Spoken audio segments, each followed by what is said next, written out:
Declan Rice is world class. Arsenal have others that are knocking on the door, but for me right now, the England international is a cut above the rest.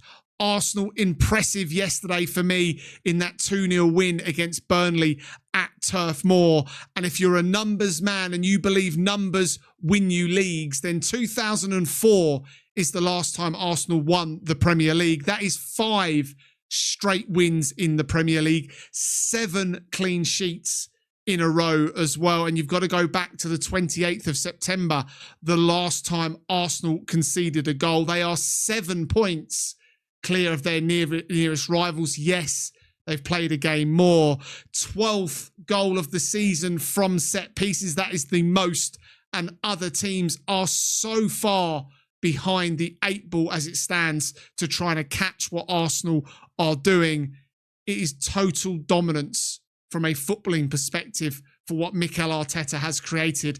I'm even questioning whether Arsenal will lose another Premier League game this season. We're going to break all of that down. We're going to look at some of the key players. But before we do, let's just take a quick look at how Arsenal lined up yesterday. David Raya in goal, Jurrien Timber, William Saliba, Gabrielle and Calafiori. That 5 are so trusted for Mikel Arteta at the moment. I know Miles Lewis-Skelly is good. I know Ben White is really good as well. We've got Hincapié. We've got Mascara as well. Kepa is a great understudy. But this 5 are so strong. They simply love defending as well. They love frustrating the opposition.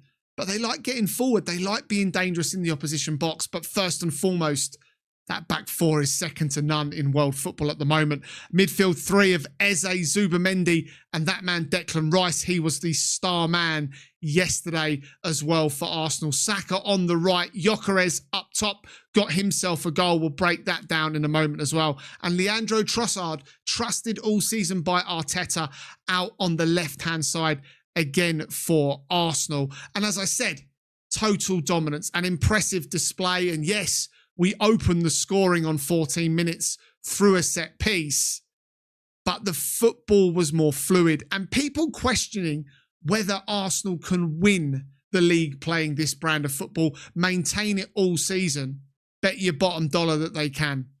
Bet your bottom dollar. The confidence that football players take from performances like this, the shutouts, the fact they know that they're gonna score, tells me that they can do this all season. They'll starve teams of opportunities. Look at the stats on screen there. 54% possession for Arsenal, 12 shots away from home, 8 on target.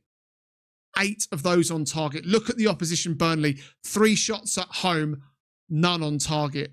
Arsenal's last 4 teams they've played, who all play a varying type of football, Arsenal have only conceded 1 shot on target. That came against Crystal Palace at the Emirates in game week 9. That is simply devastating from Mikel Arteta's team. Simply devastating. 6 corners again. I'd expect nothing more. We know Arsenal work on set pieces, especially against teams that play a low block. Exactly how Burnley want to play. 493 passes and 86% accuracy.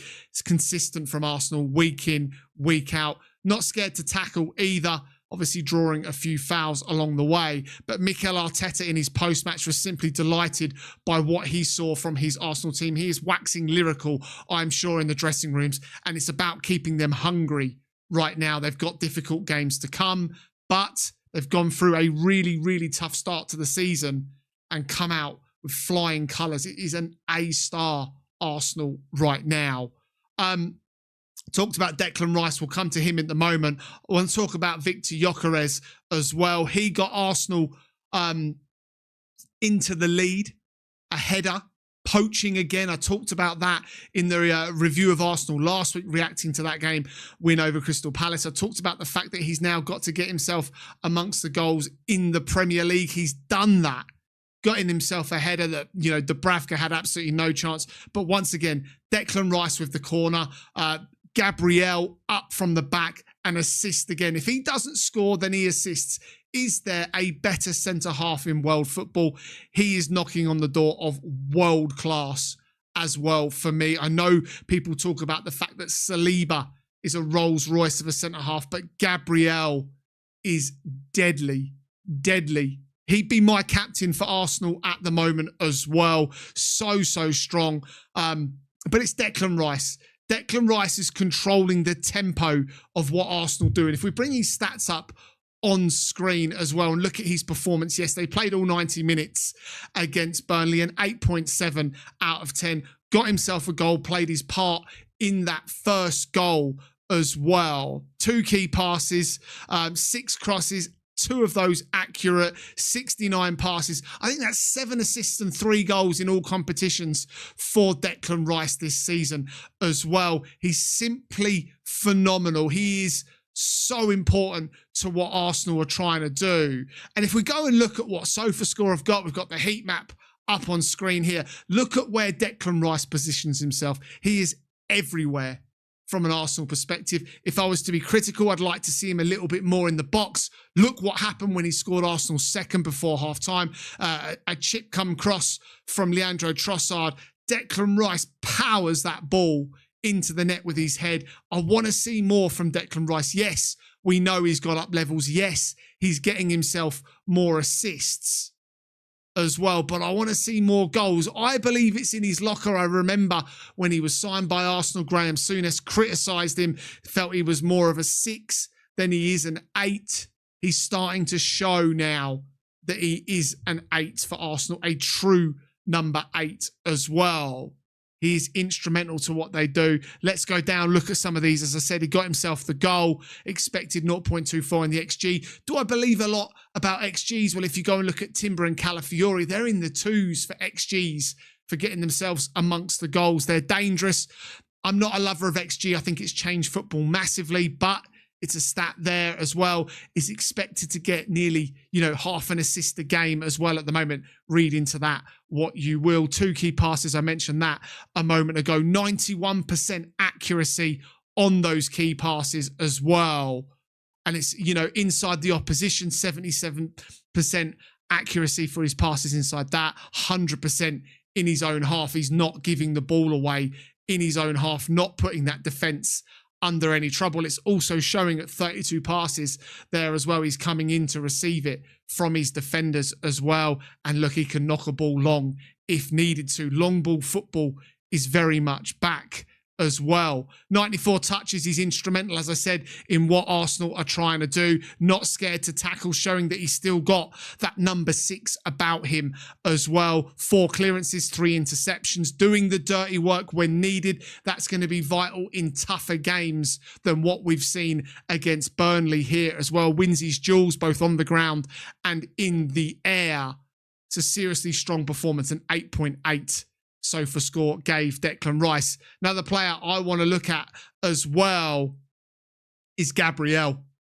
Now, Gabrielle for me is an absolute boss. An absolute boss. Look at the heat map that Gabrielle is producing as a centre half for Arsenal. Very much that left-sided role, gets himself in the box. Defenders don't know what to do with him as a defender at the moment as well. That's very, very key to note as well. I think he is absolutely phenomenal as a centre-half for Arsenal. If he doesn't make a World Cup squad for Brazil, then I don't know who will. As I said, got himself an assist for the Viktor Gyökeres goal on 14 minutes.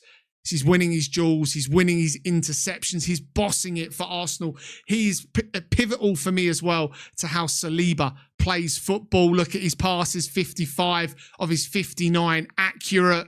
But it's the touches that he wants the ball as well. I absolutely love that about Gabrielle, a proper footballer. And as well, I think there's special praise that needs to be had about Viktor Gyökeres. Only played 45 minutes, complained of a muscle injury, but the performances are looking better. The heat map would say you need to see more, but look at what he's doing for the team. He's working absolutely everywhere for this Arsenal team. Is that what Kai Havertz did? Yes, but is he more potent? I believe in the future for Arsenal. Absolutely.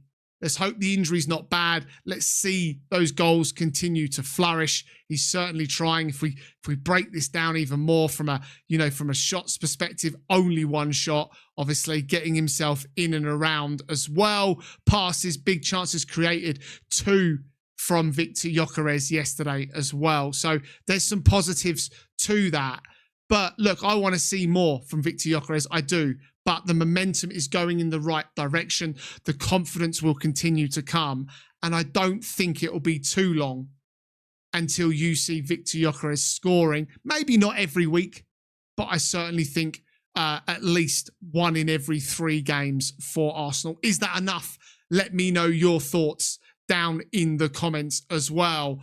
Look, Arsenal had other chances, especially in the first half. Dubravka making a good save from Bukayo Saka, Leandro Trossard having one off the line. Burnley were better in the second half, but Mikel Arteta will be so delighted from this Arsenal team. It's Slavia Prague next in the Champions League. Make sure you check out our prediction show coming out on Monday. For that one, we've got reaction as well to Liverpool coming up and Manchester City versus Bournemouth. But Arsenal flexing their muscles, able to make 5 changes, the likes of Lewis Skelly, Norgard, all coming on for Arsenal, giving them an opportunity to rest players, Mikel Merino as well.